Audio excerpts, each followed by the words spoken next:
જીજીને જેણે નજીકથી જોયા છે, જેણે એમનું વાલ મેળવ્યું છે, જેણે એમના પ્રેમ સંપાદન કર્યો છે, એ મહેસૂસ કરી શકે, પણ અહીંથી શબ્દો દ્વારા વ્યક્ત ન થાય. તથા ન મે માધવ તાવકા ક્વચિત ભ્રશ્યંતી માર્ગા ત્વયી બદ્ધ સૌહદા ત્વયાભિગુપ્તા વિચરંતી નિર્ભયા વિનાયકાની કપબુદ્ધ સુપ્રભુ.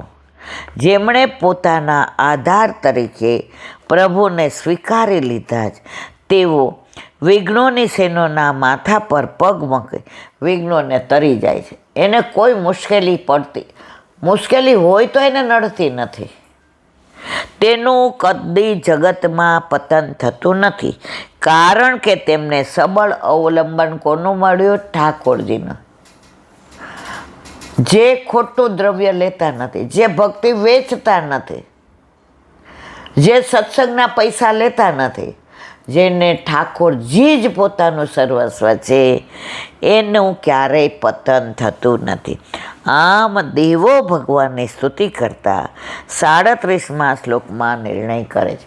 બોલો વલ્લભાધીશ વ્રજ વિહાર.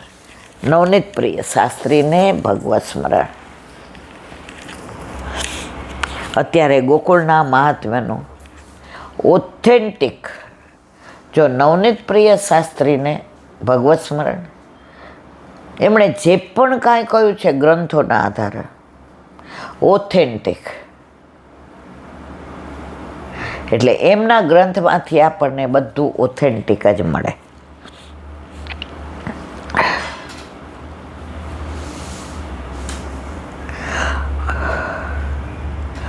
અથ પ્રથમ અધ્યાય. નારાયણમ નમસ્કૃત્યમ નરમ ચૈવ નરોત્તમમ દેવી સરસ્વતી વ્યાસમ તથો જયમુદીયત. નારાયણને અને નરોત્તમ નરને, દેવી સરસ્વતીને અને વ્યાસને નમસ્કાર કરી પછી જય કેવો. સૌનક ઉવાચ. તીર્થાની યજ્ઞકર્માણી શ્રુતાની બહુશો પ્રભુ શ્રી ગોકુલસ્ય મહાત્મ્ય શ્રોતુમિચ્છામિ સાંપ્રતમ. સૌનક બોલ્યા, હે પ્રભુ, તીર્થો યજ્ઞકર્મો બૌદ્ધા સાંભળ્યા, હવે ગોકુળનું મહત્વ સાંભળવા ઈચ્છું છે. કોણે કહ્યું? સૌનક ઋષિઓએ. આ ક્યાંની વાત છે? હા, બહુ સરસ. સૂત ઉવાચ. સાધું પુષ્ટમ ત્વયા બ્રહ્મન મહાત્મા પરમાદ્ભુતમ યસ્ય શ્રવણ માત્રેણ ગર્ભવાસ્ય પ્રણશ્યતે. સૂત બોલ્યા, હે બ્રાહ્મણ, તમે પરમ અદ્ભુત મહાત્મા સારું પૂછ્યું, જેના શ્રવણ માત્રથી ગર્ભવાસ પુનર્જન્મ નષ્ટ થઈ જાય છે. પુરા વિધાતા સંપુષ્ટો નારદેન મહાત્મના પ્રોક્તવાન તદશેષેણ કથયામી તવાગ્રત. પહેલાં મહાત્મા નારદે પૂછતા બ્રહ્માજીએ કહેલું તે સંપૂર્ણ રીતે તમારી પાસે કહું છું. એકદા નારદો યોગી સત્યલોકમ જગામહ વિદ્યાતારમ નમસ્કૃત્યમ વિનયાનત સ્થિત. એક વખત યોગી નારદ સત્યલોકમાં ગયા. બ્રહ્માજીને નમસ્કાર કરીને વિનય નમ્ર ઊભા રહ્યા. તમ દ્રષ્ટવા સંપ્રત્યાજ સ્વયંભૂષુચારુતાન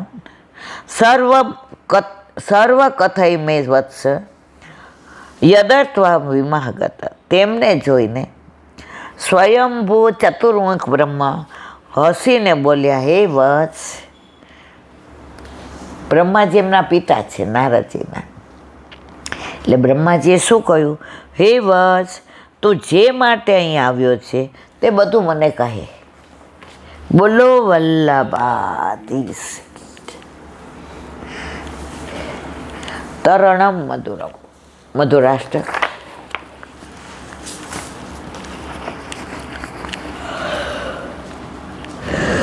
પ્રભુનું એક નામ મુકુંદ છે.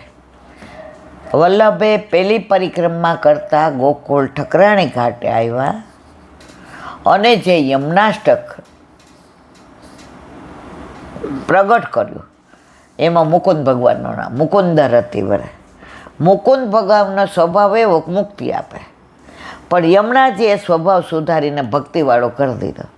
તો યમુનાજી ભગવાનને પણ ભક્તિવાળા કરી દેતા હોય તો આપણે ચિંતા કરવાની જરૂર નથી. પ્રભુનું એક નામ મુકુંદ છે. મુકુંદ એટલે મોક્ષ આપવાવાળા. આ નામ ભગવાનને મોર નામના દૈત્યને માર્યો છે. શ્રી સુબોધજીમાં મહાપ્રભુજી કહે છે, આ મોર રાક્ષસને 5 માથા હતા. આ રાક્ષસને નરકાસુરે જળમાં રાખ્યો હતો અને તેને હુકમ કર્યો હતો 16,000 કન્યાઓ જે કેદમાં રાખે છે તેમને પ્રભુને મળવા ન દેવી. આ કોણે? મોર નામના રાક્ષસે. જો આમાં છે, નરકાસુરે મોર નામના રાક્ષસને રાખ્યો હતો કે મેં 16,000 કન્યાઓને કેદમાં જેલમાં રાખી, એને પ્રભુને મળવા ન દેવી. પ્રભુને મળે તો એની જેલ છૂટતા વાર ન થાય. આપણે બધા સંસારની જેલમાં છીએ, તો પુષ્ટ કરવા હોય ને તો આવા ઘણાય મૂર નામના રાક્ષસ આવે. અત્યારથી પુષ્ટ કરાવવા છે, બધાનું સાંભળવાનું. આપણે તારા છોકરા છોકરી પરણાવવાના બાકી છે.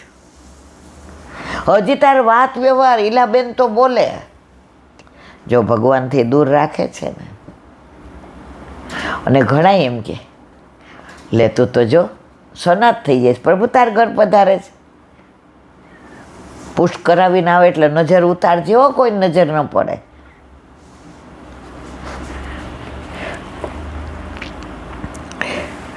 મોર રાક્ષસનું કાર્ય ભક્તને ભગવાનથી મળવા ન દેવા. જ્યારે ભગવાન ત્યાં પધાર્યા અને મોર રાક્ષસને માર્યો, તેથી પ્રભુનું નામ મુરારી પર મુરારી પદ પંકજ એ યમનાષ્ટકમાં આવે છે. મુકુંદે યમનાષ્ટકમાં આવે. આ દૈત્યને 5 માથા એટલે કામ, ક્રોધ, મોહ, મદ અને મત્સર.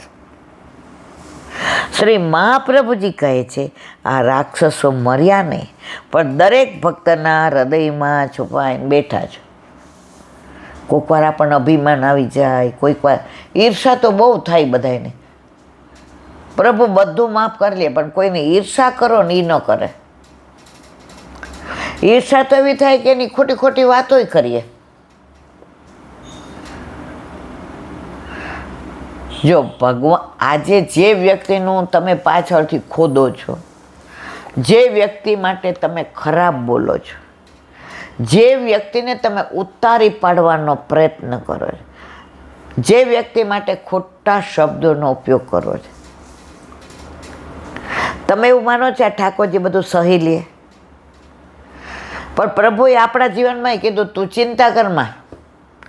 શિશુપાલને 99 સુધી રાહ જોઈતી, એટલે એના 99 થવા દે, પછી મેળ પાડી દઉં છું. ભગવાન કે ઘેર દેર હે અંધેર નહીં. પણ આપણે જવાબ ન આપો, આપણે ઉતાવળા ન, હું એને કહી દઉં. ના ના ના, આપણે કાંઈ ન કહેવાય. જે કરવું છે 1000 હાથવાળાને કરવા દો. આપણે 2 હાથ નિમિત્ત શું કામ બનીએ?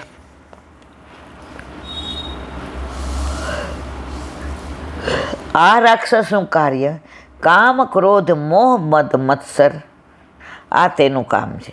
ભક્તને ભગવાનને મળવા ન, એમાં અંતરાય ઉત્પન્ન કરે. સત્સંગ કરતાં, સેવા કરતાં આ મૂળ રાક્ષસ જાગૃત થઈ જાય છે. સેવામાં હાથ પવિત્ર કરતા હોય ને કોકને એવો ફોન આવે કે આપણે ઝઘડી પડીએ, ઠાકોરજી હ થારી.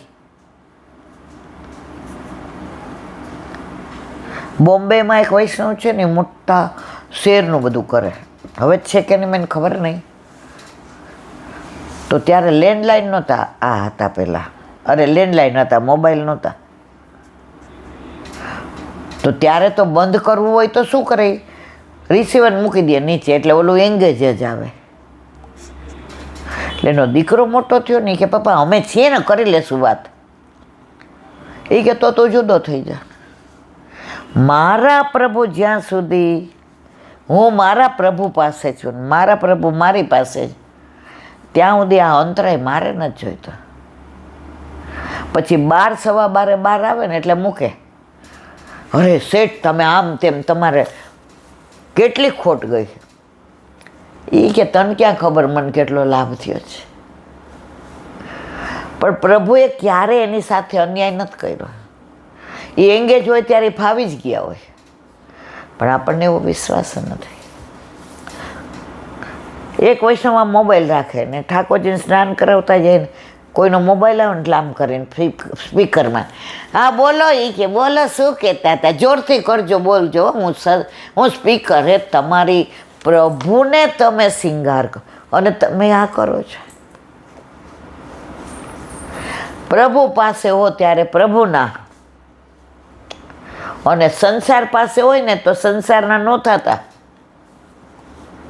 ત્યારે પ્રભુના જ રહેજો. આપણી નવી નવી સગાઈ કે લગ્ન થયા હોય ને પહેલાં આણે ગયા હોય ને તો ઘરમાં વાત બધા યારે કરતા હોય, પણ મનમાં તો આપણું સાસરો ને આપણું વર ને એ જ રમતા હોય. અત્યારે ઓફિસથી આવ્યા છે, હો તો પાણીનો ગ્લાસ દો, એમને એવું થતું હશે. જુઓ, તો સંસારમાં રહીને ને શ્યામને ન ભૂલે એ વૈષ્ણવ, અને ભગવાન પાસે રહીને ઠાકોરજી પાસે ન રહે એ હું ને તમે.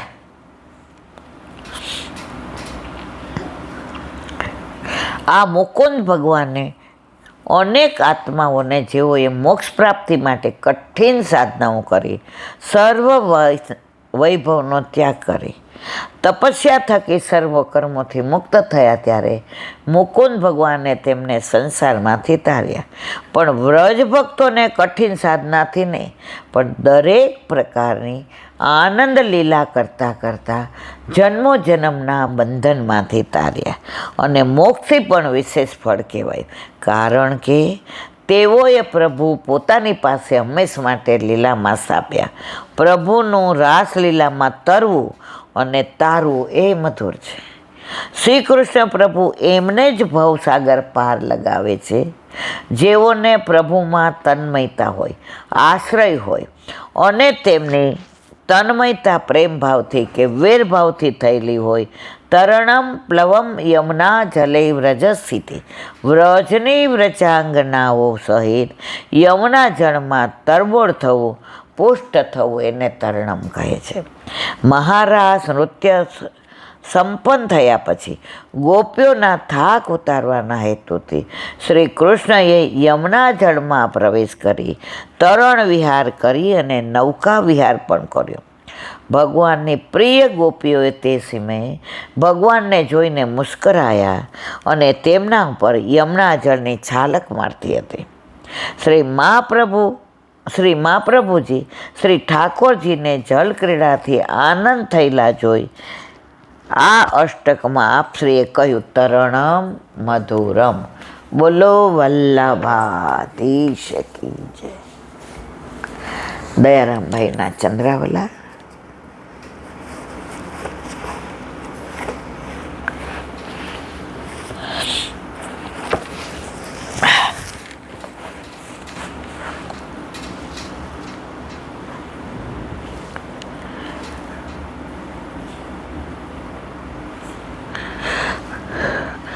જે ગુરુને શરણે જાય, જે ગુરુએ શરણે લઈ અજ્ઞાનરૂપી અંધકારથી બચાવ્યા છે, તે ગુરુનો શિષ્યો તો સદાના માટે ઋણી થઈ ગયો. આવું માનીને ગુરુના અવગુણો ન જોતા ગુણો જ જોવા અને એમાં શ્રદ્ધા રાખવી. સાચા ભક્ત તો સંસારી કોઈ ગુણના ઉપર જો કોઈ અવગુણ કરે છે છતાં દુઃખ માનતા નથી, ત્યારે તો આ ગુરુપદ છે તેની શ્રેષ્ઠતા વિચારી મનથી દોષ રહિત બનો. કોઈ દેવી યોગે એવો કોઈ વિપરીત પ્રસંગ બની જાય તો પણ તથૈવ તસ્ય લીલેતી માની અને શ્રદ્ધા રાખવી. આપણે ભગવત અવતારોમાં કામી, ક્રોધી, લોભી વગેરે વાંચીએ છીએ, સાંભળીએ છીએ, છતાં અભાવ થતો નથી. પ્રભુએ ઓલા 3 પગલાં માગીને કેવો લોભ કર્યો, તો આપણે દોષ જોઈએ જ. તો ગુરુ પણ ક્યારે એવી લીલા કરે ને ત્યારે આપણને દોષ જોવાનો અધિકાર નથી. સમુદ્રનું અમૃત ભગવાનને દેવતાને પાયું, રાક્ષસો ફાંફા મારતા રહી ગયા. જોકે મહેનત તો બધાએ કરી હતી. સમુદ્રમાંથી લક્ષ્મીજી મળ્યા, ચંદ્ર નીકળો, આવી સારી સારી વસ્તુઓ દેવતાઓએ લઈ લીધી. કપટ તો કર્યું જ છે ને આમાં. છતાં ભક્તો તેને લીલા માની યશોગાન કરે છે. તેમ ગુરુને માની દોષ મનમાં લાવવો નહીં. એ વલ્લભ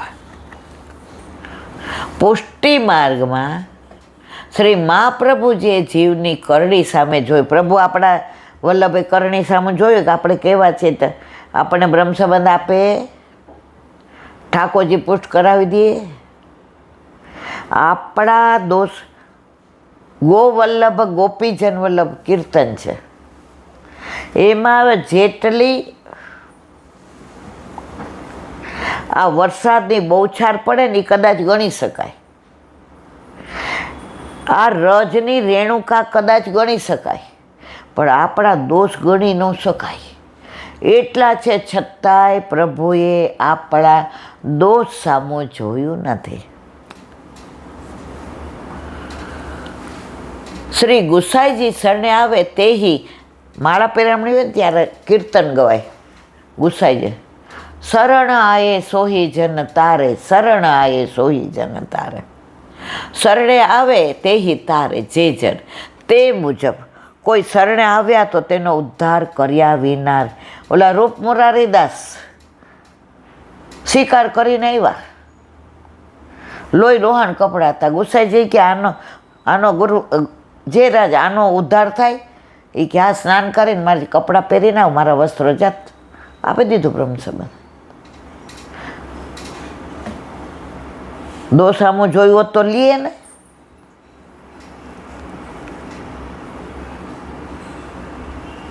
મનુષ્યો તો શું, પક્ષીઓમાં હંસ હંસરી, ક્યાં માનસરોવર. કબૂતર કબૂતરી, આપણા ક્યાં ગયા હતા આપણે? ભાદરવા. જુઓ વાર્તા 252માં પક્ષીઓનીમાં પણ ભગવત ભક્તના ગુણો પ્રસર્યા છે. તો ગુરુ સિવાય કોણ આવું કરી શકે? બોલો વલ્લભાધીશ કી.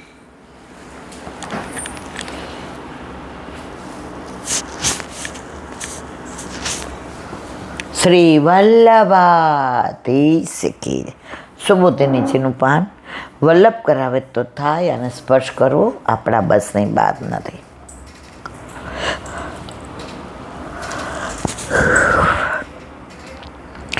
સચિંતયિક સત્થમ શૃણોદ્યથા મુને સુતોક્તો નિઠુસ્ત તક્ષકાખ્ય સસાધુ મેન ન ચિરેણ તક્ષક અનલમ પ્રસક્તસ્ય વિરક્તિ કારણમ. અર્થ, રાજા પરીક્ષિત આ પ્રમાણે વિચાર કરતા હતા ત્યારે સમીક ઋષિના પુત્ર શૃંગીએ મોકલેલા તક્ષક નામના મૃત્યુ વિશે તેમણે સાંભળ્યું. આસક્તિવાળામાં વૈરાગ્ય ઉત્પન્ન કરનાર તક્ષક રૂપી અગ્નિને પરીક્ષિતે તરત જ પ્રિય માન્યો કે બહુ સારું કર્યું, મેં આ ભૂલ કરી તેની સજામન થવી જ જોઈએ. એટલે સાપને એણે વરદાન માન્યું. સુબોધિનીજી સચિંતયમ ઇત્થમ, રાજા પ્રમાણે એટલે કે પૂર્વે નિરૂપણ કર્યું તે પ્રમાણે વિચારતો હતો. સમીક ઋષિ દ્વારા મોકલેલા એક બ્રાહ્મણના મુખથી રાજાએ તક્ષક નામના મૃત્યુ વિશે સાંભળ્યું. જો કે મૂળમાં ઇતિપદ નથી, તેમજ તથા પદ પણ નથી, પણ યથા અને તથાનો નિત્ય સંબંધ હોવાથી જે મૃત્યુ કહેલું તેમ સાંભળ્યું છે એનો અર્થ છે રાજાએ સ્વરૂપથી તો પદાર્થને જાણી લીધો હતો, પણ દુઃખ કેવા પ્રકારનું હશે એની ખબર ન હતી, એટલે જેની ખબર ન હતી તે સંભળાવવામાં આવ્યું. સર્વથ્યસ્ય મૃત્યુસ્વશેષતા, આના બધા મૃત્યુઓ ઈચ્છેલા છે. શ્રુતિ પ્રમાણે બીજું મૃત્યુ થવાનું ન હોવાથી તક્ષક મૃત્યુનું કારણ ન હતો, પણ મૃત્યુ જ હતો. તેથી તક્ષકાખ્ય, તક્ષક નામનું મૃત્યુ એમ કહેવું છે. આ સમાચાર સાંભળી રાજાએ જે કર્યું તે શ્લોકના ઉત્તરાર્ધમાં કહે છે. સ એટલે કે પૂર્વોક્ત રાજા પૂર્વે કહ્યા મુજબ છે પોતાના દેહ અને રાજાદીનો નાશ ઈચ્છતો હોય તેણે રાજા પરીક્ષિત, જો રાજાએ વિચારો કરવાનો હોત તો તરત જ સાપને સાધુ પ્રિય માનવામાં સંભવ ન હતો, અને એ અંગે શું કરવું તેનો નિર્ણય કરવામાં વિલંબ થાય. પરંતુ આવો વિલંબ ન થયો તે ન ચિરેણ પદથી કહ્યું છે. મૃત્યુને પ્રિય માનવામાં એને સમય ન લાગ્યો, પણ તરત જ પ્રિય માન્યો એવો અર્થ છે. તક્ષકરૂપી અગ્નિને પ્રિય માનવાનું કારણ પ્રસક્તસ્ય વિરક્તિ કારણ, આસક્તિવાળા વૈરાગ ઉત્પન્ન થવાનું કારણ હોવાથી પદથી કહ્યું. વિષયોનો ભોગ વૈરાગ્યનું કારણ નથી એ બતાવવા આસક્તિ અને વૈરાગ્ય પદનો સમાવેશ ન કરતા જુદા જુદા મૂક્યા છે. આ પ્રમાણે નિરપેક્ષતાનું નિરૂપણ કરી કર્તવ્ય રૂપે સંન્યાસરૂપી વૈરાગ્યનું નિરૂપણ કરે. બોલો વલ્લભાતી. શ્રીમદ ભાગવત. देव ने दंडवत प्रणाम करूं. चंद्र सरोवर पे सूरदास जी के द्वार पे मेरा दंडवत प्रणाम. तुरबी कुंड पे परमानंदास जी के द्वार पे मेरा दंडवत प्रणाम. जमुनावता पे संकर्षण कुंड पे कुंभनदास जी के द्वार पे मेरा दंडवत प्रणाम. बिरछू कुंड पे कृष्णदास जी के द्वार पे मेरा दंडवत प्रणाम. कदम खंडी पे गोविंद स्वामी के द्वार पे मेरा दंडवत प्रणाम. अप्सरा कुंड पे चित्त स्वामी के द्वार पे मेरा दंडवत प्रणाम. मानसी गंगा पे नंददास जी के द्वार पे मेरा दंडवत प्रणाम. रुद्र कुंड पे छत्रभुज दास जी के द्वार पे मेरा दंडवत प्रणाम. વ્રજ વિલાસ વ્રજની ગોપિકાઓને મારા દંડવત પ્રણામ. હે વલ્લભ, સવારથી અત્યાર સુધી સેવા સ્મરણ સત્સંગ જે પણ તે કરાવ્યો તે તારા ચરણારવિંદમાં સમર્પણ કરું છું. ભૂલ અપરાધ થઈ હોય તો ક્ષમા કરશો. બોલો વલ્લભાધીશ કી જય. દ્રઢ ચરણ કેરો ભરોસો, દ્રઢ ચરણ કેરો. શ્રી વલ્લભનક ચંદ્ર છટા બિન સબ જુગ માય અંધેરો ભરોસો, દ્રઢ ચરણ કેરો. साधन और नहीं आकली में जासो निवेरो. सुर का कहे द्विविध आंधरो, बिना मोल को चेरो भरोसो, દ્રઢ ચરણ દ્રઢ ચરણ દ્રઢ ચરણ કેરો. શ્રી વલ્લભીશ કી જય. આજનો આ સત્સંગ મારા વલ્લભના ચરણારવિંદમાં સમર્પણ કરું છું. ભૂલ અપરાધ થઈ હોય તો ક્ષમા કરશો. આ મારા વલ્લભની વાણી અને ભૂલો એ મારે. બોલો વલ્લભાધીશ કી. બધાય વૈષ્ણવને ચાચા કરીને જય શ્રી કૃષ્ણ. જય શ્રી કૃષ્ણ.